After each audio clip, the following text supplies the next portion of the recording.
All right, well, let's jump into a few questions, and then I've got some questions for you. But this first one is from Willie in Virginia Beach. He says, how do you get as lean as you are, which is probably about sub 10% body fat, while still maintaining so much muscle mass and not getting too skinny? Yeah, very, very good question. It's first important to note that I was very, very heavy before. So I had a good amount of muscle just from carrying around my weights and that sort of thing. So it's a lot easier for me to hold on to it because my body is relatively accustomed to it. Now, that's not to say that it can't be done because I have seen it done all the time. For me, it's always a matter of fluctuating the timing in which I do my fasts so that I'm never timing them consistently. I'm not doing the same time periods over and over. And what I mean by that is you have to keep your body guessing. And I don't like to ever say that specifically because you don't want to trick your body. That's not what we're really after. But by constantly changing the time in which you eat and the time in which you fast, you're allowing your body to kind of get into a little bit of a shocked state where your results are going to be more powerful from what you're doing. And what I mean by that is if you do the same thing over and over and over again, your body's going to adapt to that. It's going to adjust to that. So if you're constantly tweaking and constantly refining, you do allow yourself to get a continued result. For me, that continued result is maintaining muscle and staying lean. So I'll go through periods of time where I'm in a caloric surplus, or I'll go through periods of time when I'm in a deficit, but they're never extended periods. For example, I try to look at things in a different scale, whereas a lot of people will look at traditional 3 months of bulking and then 3 months of cutting. And they kind of like go through these back and forth where they gain a bunch of weight and then they trim it down. And they don't realize that, hey, I can stay lean year round if I do that same thing, but I do it at a smaller scale. And what I mean by that is like things like fasting. When I'm fasting, I'm in a deficit. When I'm eating, I'm in a surplus, but it's just compressed. So it's like, in essence, I'm doing my bulking and cutting phases in 1 or 2 days rather than over 6 months. Yeah, love it. That's so good.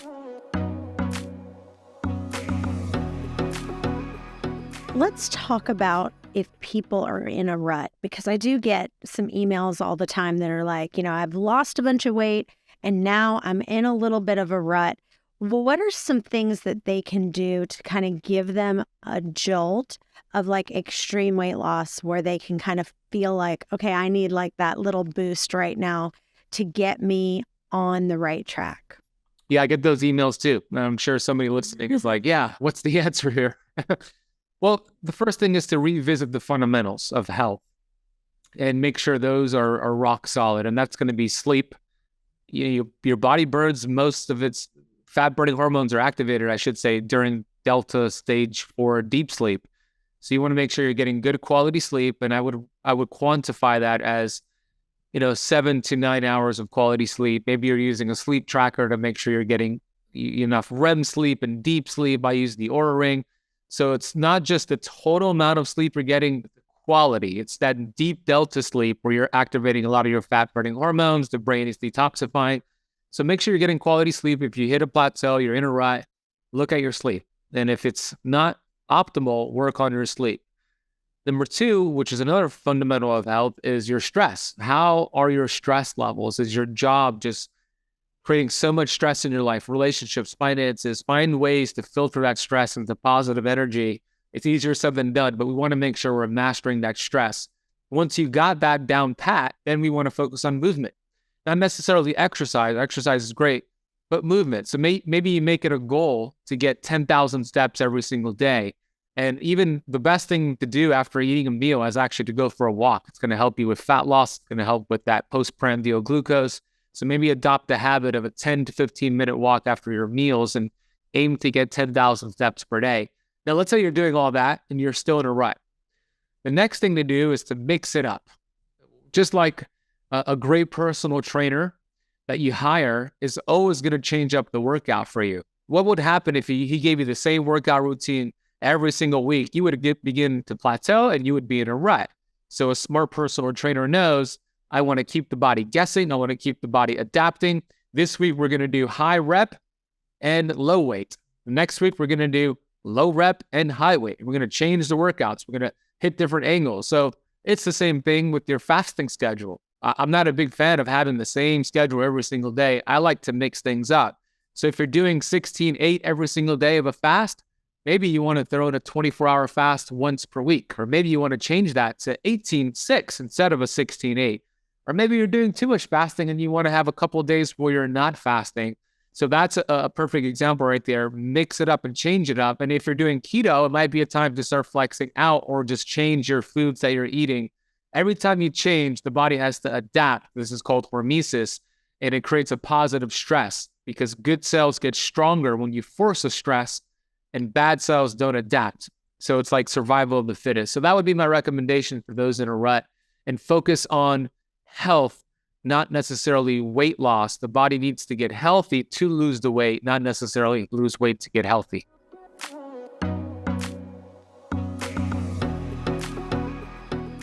The next couple of questions I have, and it kind of goes back to what you just said, but it's constant. I will tell you, this is like one of the top questions we get, and I'll sum it up for you. Basically, they're saying, I'm doing intermittent fasting, I'm doing keto, I've lost 20 pounds, 30 pounds, 50 pounds, but I still have 20 or 30 more to lose. And they can't seem to get that last 20 or that last 30. And so they saw these drastic results, and now they're at a standstill and they're like, I am stuck here. I've still got 20, I've still got 30 more pounds to go. I can't get them off. What would your suggestion be for those people?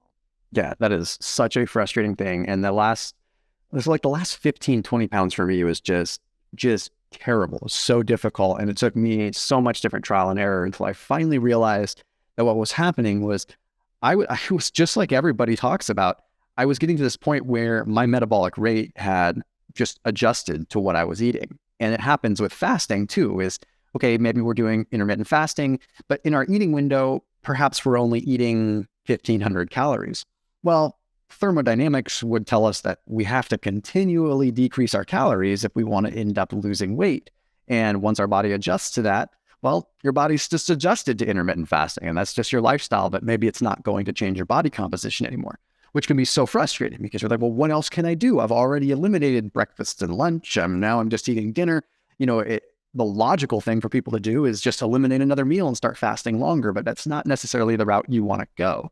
Just like anything, we require diet breaks. Now, when I say diet break, I don't mean that you come off of everything entirely. What I had to do was I had to periodically elevate my calories to maintenance level, just the maintenance level. And these are clean calories. And I would still do it with intermittent fasting.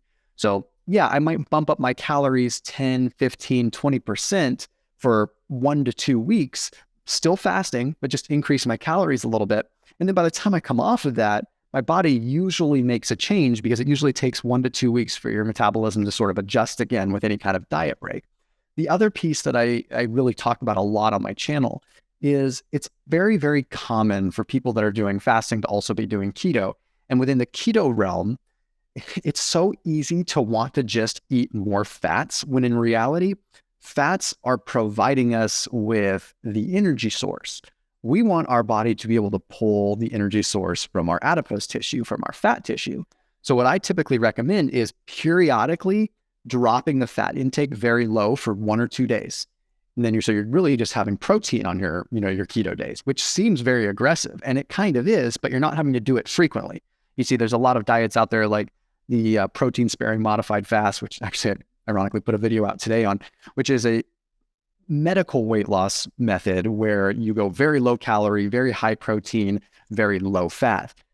In a medical scenario, they're doing this over the long term. I'm recommending going low fat, high protein for like 1 or 2 days per week so that your body finally has an opportunity to start pulling from your stored body fat and it doesn't get sort of adjusted or spoiled to all the fat that you're giving it all the time. You need to let it actually pull from your stored tissue now and then. I agree with that so much. For me personally, the way that for me, if I need to lose some weight, like I gained probably about 7 pounds during COVID and I was like, okay, I need to really take this off. But for me, I had to add in some longer fast. And then I had to just constantly keep changing it up. I had to do like a 48-hour fast thrown in there.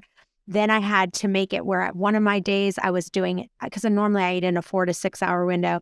I have to make it an 8-hour window, eating more carbs, just constantly changing it up. Because it's just like the gym. If you're doing the same thing all the time, your body is going to adjust and just get used to it, and you're not going to see the results that you want. Yeah, and you're absolutely right. And along with that, changing the timing in which you fast, just like I mentioned earlier, could mean maybe you're used to doing an eating window from 2 p.m. to 6 p.m. or from 4 p.m. to 8 p.m. What's stopping you from flipping that on its head and having your eating window in the morning and fasting in the afternoon and skipping dinner? Some of the biggest results that I've had in the shortest amount of time have been when I decide to still do a 20-hour fast, except I'm fasting through dinner and overnight and then breaking my fast the next morning. You just kind of flip it on its head, but we don't typically think of that as the typical fasting because most of what's out there and most of what works and what's convenient is just skipping breakfast, skipping lunch, and then kind of getting into dinner. So I encourage people, try switching it up, try having a different, fast during a different period of your diurnal rhythm and during a different, you have a different microbiome in the afternoon, you have different gene expression, you have all kinds of different things that are happening in the afternoon, evening. So why not expose yourself to fasting during this different state of being? And you might be surprised at how it just, all of a sudden, things start to click. Let's just take a minute and let's talk about my latest discovery. Listen, this is the hottest super nutrient packed product that's going to boost your brain and your overall well-being. First of all, as soon as I tried this product, I became a fan of it and was blown away by the immediate result. I felt focused, my mind was clear, it just doubled my mental performance. So this product has the superpowers of mushroom extracts and collagen. So it has 4 of the best health boosting mushrooms. It's got lion's mane, chaga, cordyceps, and reishi, collagen, and Peruvian cacao. So when you combine all of these, the 4 mushrooms and the collagen, it is going to energize your brain and your body. It's called Collagenius. So check it out, newtopia.com/wasteawaygenius, and use the code wasteaway10 during checkout. I want you to talk a little bit about the pros and cons of alternate day fasting. We've been getting a lot of questions lately about kind of people doing full days where like they might be eating one day and then they are fasting completely the next day. What are some of the pros and cons of that for you? Yeah, I mean, that's going to work, especially in the beginning.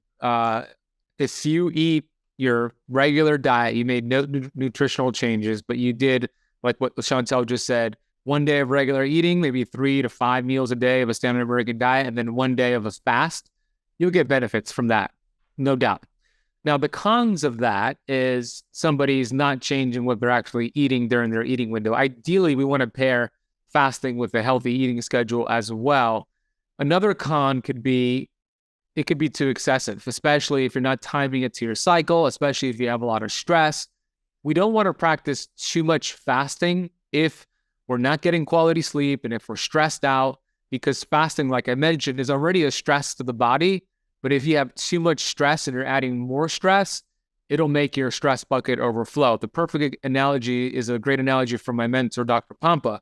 He gives the example of, yeah, it's important to apply stressors and have the body adapt. But if your bucket is full and you're applying too much stress, like if you're not getting quality sleep and you're doing too much fasting, it's like having a full cup of water and you start to shake it. So you're applying that stress, that water is going to overflow.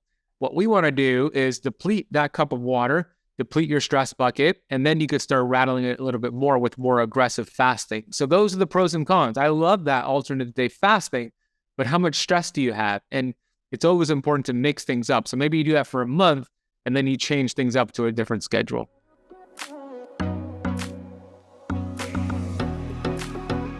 That brings us to this question. This is from Jacqueline in Washington, D.C. She obviously is an avid listener of yours. She says, Thomas's podcasts have suggested that in order to build muscle, I should breakfast. I should breakfast in the morning and consider skipping dinners.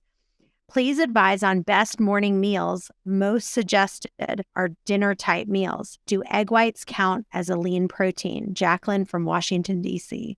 Jacqueline, super good question. And it does, I feel like for building muscle and for staying lean in the process, training in the morning and then breaking your fast after your workout in the morning is just phenomenal. A couple days a week. You don't even have to do it all the time, not every single day. The caveat to that is if you don't train in the morning, you want to adjust to be breaking your fast whenever your workout is over. So I said that in that video because I work out in the morning, and I know most of the people that listen to me or watch me probably do as well because I preach it so much. But if you work out in the afternoon, you work out in the evening, you should schedule your fast as such so that you break your fast at the end of your workout. So now that I've got that out of the way, egg whites absolutely can be a lean protein. I usually steer people away from breaking their fasts with egg whites because it's the albumin, the egg white. If you look at a lot of ALCAT scores and a lot of food sensitivities testing, you generally find that people will have a stronger immune reaction or an allergy or histamine response to egg whites than they do to yolks. Now, if you look at like AIP, autoimmune paleo, like some of these protocols, they usually have people introduce egg yolks before they ever introduce egg whites because they're, for lack of a better term, less inflammatory. I use that a little bit loosely, but that being said, of course, if you feel good eating them and they don't cause you an issue, then there's nothing wrong with it. Personally, if I break a fast with egg whites, I gain like 3 pounds in water weight over like the next like 6 hours. It's really wild just because I have a weird response to that. And a lot of other people did too, my wife included. So again, yes, a great lean protein if you can react okay with it. Otherwise, I would suggest going with a poultry simply because when you break a fast with poultry, you get a good amount of thiamine. So you actually get the proper utilization and proper glucose utilization in the body too. And then you want to try to wait about 30 minutes after your workout to when you eat that meal, just because you are going to get a little bit more fat burning that occurs just because of the post-exercise oxygen consumption after a workout. So yeah, first thing in the morning, you can have your coffee before you work out. That way you're going to mobilize a little bit more of the fat, finish your workout 30 minutes later, lean protein. If you are doing carbohydrates, it wouldn't be a bad time to have carbohydrates too. And I say that because some people do fasting with keto, some people don't. So you want to have very, very lean carbohydrates, something like red potato or just a microwave or oven baked, just a regular russet potato, super lean, just get the starch in.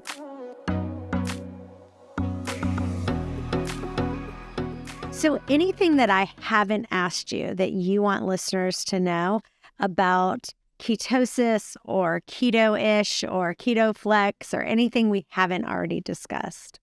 Yeah, you do a good job at delivering the tools that people need, like actionable steps, what to eat, how to fast, castor oil packs, all these biohacks. Something that I want to add to the conversation is how important it is to exercise before you exercise. Meaning a lot of people self-sabotage themselves because of their stinking thinking. And it's so important to have the right mindset going into your new game plan for your health, because if you have that stinking thinking, I've been saying, if your thinking is stinking, your dreams are shrinking. So a lot of people have these self-limiting beliefs that are holding them back and they self-sabotage themselves. So for me, what has been a game changer for my health and what I teach to all of my Keto Camp Academy students is the practice of gratitude. It's a simple practice that when you do it intentionally every single day will upgrade your fasting schedule. It'll upgrade the supplements you're taking. It'll upgrade everything you're doing, because what we appreciate, we'll begin to appreciate and value.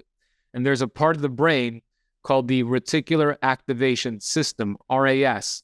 Whatever you feed that part of the brain, you're going to see more of what you're feeding it. And that's a universal law. Perfect example is if you wanted to buy a new car, let's say you're looking for a red Tesla. So you are on the internet looking at red Teslas and you finally make the decision to go to the dealership to buy your red Tesla.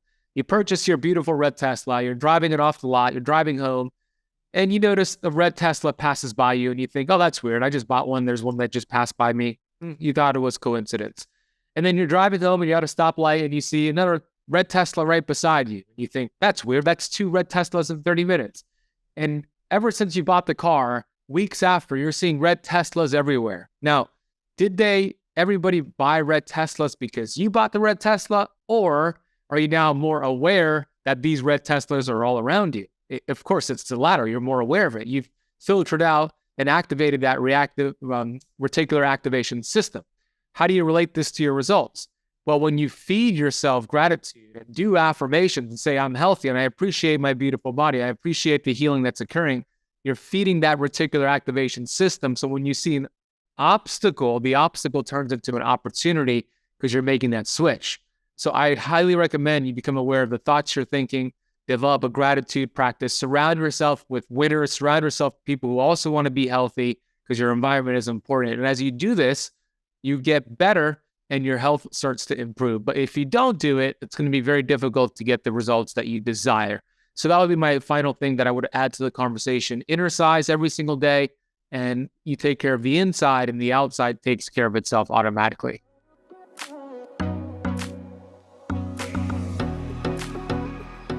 All right, this next question is from Lindsay in Baltimore, Maryland.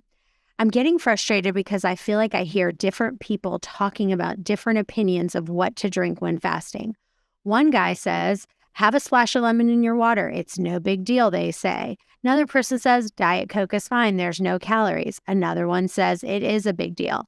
Some people say 50 calories of heavy cream isn't a big deal. Butter isn't a big deal. And everyone seems to have conflicting ideas. What are your thoughts? Lindsay in Baltimore, Maryland. Yeah, I don't want to add more confusion to everything. Again, the best approach is the one that works for you always. I will go on the record and say that heavy cream, butter, MCT oil, absolutely 100% break a fast. There's different kinds of fasting that utilize them, but that is that is far too many calories. If you have a tablespoon of MCT oil, you're at 100 calories, you're going to definitely be breaking a fast. What you have to look at is the bigger piece of the equation. What is the actual effect of the food you're consuming or beverage that you're consuming on the body? For example, green tea. Green tea is going to activate the AMPK pathway. It's going to activate cyclic adenosine monophosphate. So it's going to put you into a deeper fasted state despite having 5 calories or 3 calories. Coffee, the polyphenols in coffee have been demonstrated to trigger more autophagy, so put you into a deeper fasted state. Caffeine in general is going to mobilize lipids. It's also going to stop the breakdown of cyclic adenosine monophosphate. And what all that gobbledygook means is that they're essentially putting you into a deeper fasted state and getting you more of the desired outcome. Let's not forget that no matter what, if you want to be doing the purest, most absolute clean fast possible, it's just water. Everything else is getting granular with different approaches. So if you ever just want to know what is the baseline cleanest way to fast, it's just with water, period. Don't even add salt. Okay. But if you want to start playing around and seeing what gets you the best outcome and makes you feel the best and gets you the best body composition result, play around with what works for you.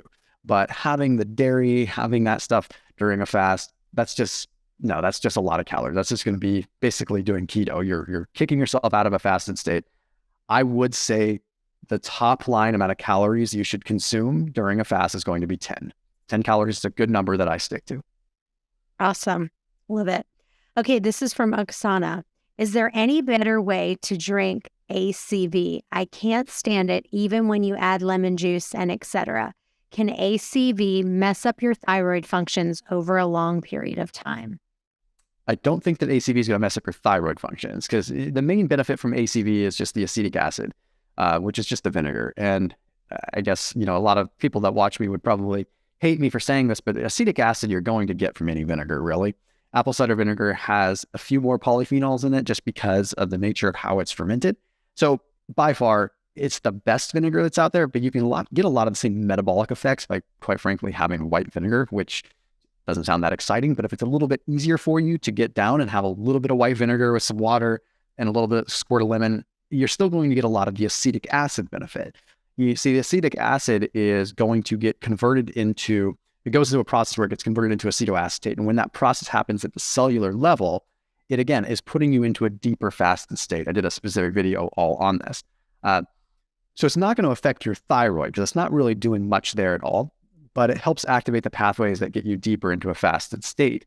You could take apple cider vinegar capsules if you got pure ones. The hard part is a lot of times they're also mixed with maltodextrin or they're mixed with another filler to fill up a capsule, but you're getting the acetic acid in that effect.